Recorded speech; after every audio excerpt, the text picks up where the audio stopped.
Hello my dear students. So एक नया topic क्या है रीइशू में, maximum rate of discount allowed by law in reissue.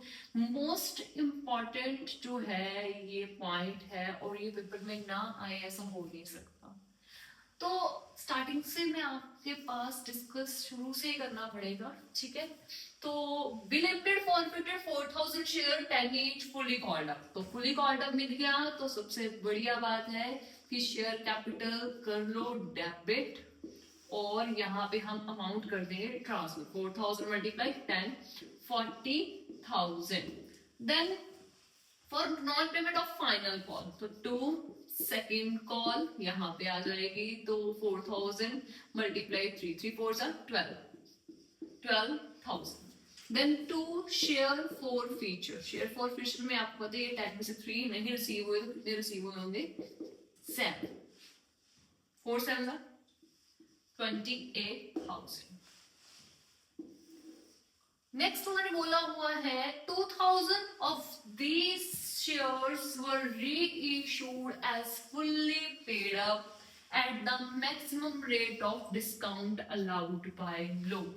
तो अगर आपको सबसे पहले अगर ये क्वेश्चन आ जाता है तो सबसे पहले आपने काम क्या करना है, फुली पेड अप लिखा हुआ है तो bank account debit to share capital.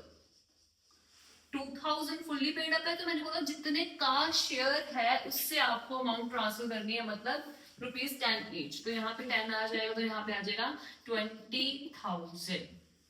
Then वो बोल रही है मैक्सिमम, अब रीइशू, अब यहाँ पे क्या अमाउंट आएगी, सबसे बड़ा पॉइंट ये होता है। उन्होंने बोला maximum rate of discount allowed by law ₹10 total. Done. और हमें कितने रिसीव हुए हैं 7 हमें रिसीव हो चुके हैं, 3 हमें रिसीव नहीं हुए हैं।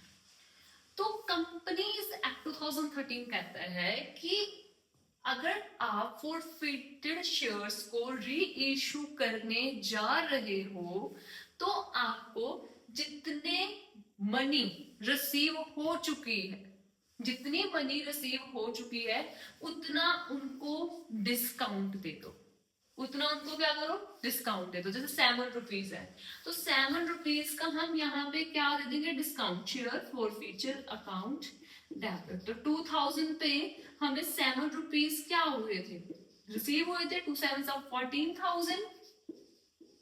देन रीइशू कितने में कर दो, 2000 को रीइशू कर दो ₹3 में, 2 3 6,000। ये रीइशू 6,000 में क्यों होगा आपको मैं दोबारा रिपीट कर रही हूँ।